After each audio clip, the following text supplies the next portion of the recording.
जयतु भारतम जयतु संस्कृतम। दोस्तों welcome back to another video. हम पढ़ रहे थे बाल विकास में हम पढ़ रहे थे विकास के आज हम पढ़ेंगे सामान्य सिद्धांत। तो लेट्स स्टार्ट। सामान्य सिद्धांत 14 हैं, इन्हें हम सामान्य नियम भी कहते हैं। नंबर 1 समान प्रतिमान का नियम। नंबर 2 निश्चित श्रृंखला का नियम। नंबर 3 सतत विकास का नियम।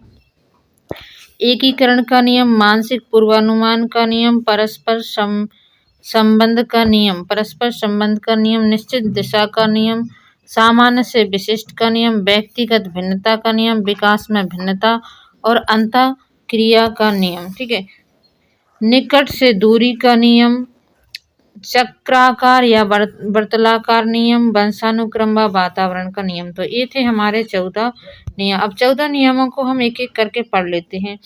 तो पहला नियम है हमारा समान प्रतिमान का नियम। ठीक है, ऐसे समझते हैं कि जब संतान उत्पन्न होती है तो शारीरिक संरचना एक समान बनती है। जैसे मनुष्य के यहाँ मनुष्य का ही जन्म होता है, जानवरों के यहाँ जानवरों का जन्म होता है। इसे कहते हैं समान प्रतिमान का नियम। ठीक है, अगला है निश्चित श्रृंखला या क्रमबद्धता का नियम।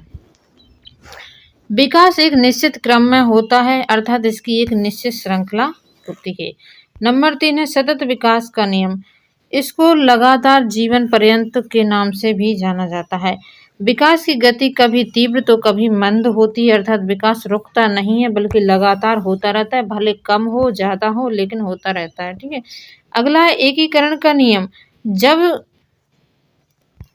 जन्मजात शिशु शरीर के अंगों का विकास एक एक करके होता है, इसे कहते हैं एकीकरण का नियम। ठीक है, अगला है मानसिक पूर्वानुमान का नियम। जब बालक का जन्म होता है तो मुख की आकृति को देखकर उसकी भविष्यवाणी की जाती है, इसलिए इसे भविष्यवाणी का नियम भी कहते हैं, यानी उसकी मानसिकता का पूर्वानुमान लगाते हैं हम। ठीक है, इसे कहते हैं मानसिक पूर्वानुमान का नियम। अगला नियम देखते हैं हम, 6वां नियम है हमारा परस्पर संबंध का नियम। जब परस्पर संबंध का अध्ययन करते हैं तो शारीरिक, मानसिक, सामाजिक, संवेग, नैतिक इनके मध्य संबंध परस्पर संबंध होता है, लेकिन शारीरिक व मानसिक के मध्य घनिष्ठ संबंध होता है, सब में संबंध होता है। ठीक है, निश्चित दिशा का सिद्धांत, निश्चित दिशा का नियम। ठीक है, सेफलोकोडाल ने कहा कि जब विकास सिर से पैर की ओर होता है, अर्थात मस्तकोद्मुखी होता है, सिर से पैर की ओर विकास होता है। ठीक है, सामान्य से विशिष्ट की ओर। जन्म के समय बालक सामान्य दिखाई देता है, लेकिन आयु वृद्धि के साथ साथ बालक चलना, बोलना, पढ़ना, लिखना आदि कार्य करता है। सामान्य से विशिष्ट का सिद्धांत। व्यक्तित्व भिन्नता। जब बालक बालिकाओं का विकास होता है तो विकास की दर अलग अलग होती है, क्योंकि सभी व्यक्तित्व अलग अलग होते हैं। ठीक है, सभी में क्या होता है, व्यक्तित्व अलग अलग होता है। विकास में भिन्नता। सभी बालक एक समान नहीं होते हैं। जो बालक प्रतिभाशाली होते हैं उनके IQ लेवल कितना होता है, 140।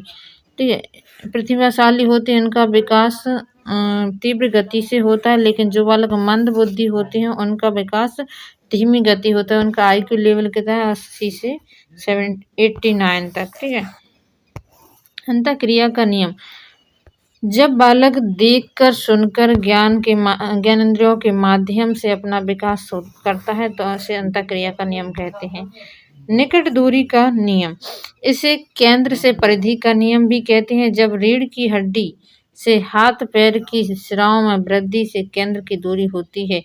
जब छोटा बालक वस्तु को पकड़ने के लिए चिमटे का प्रयोग करता है, दूरी की वस्तु के लिए निकट दूरी का सिद्धांत। चक्राकार वर्तुलाकार, जब लंबाई के साथ शरीर फैलता है तो इसे सर्पिलाकार भी कहा जाता है। अंतिम हमारा वंशानुक्रम वातावरण का नियम।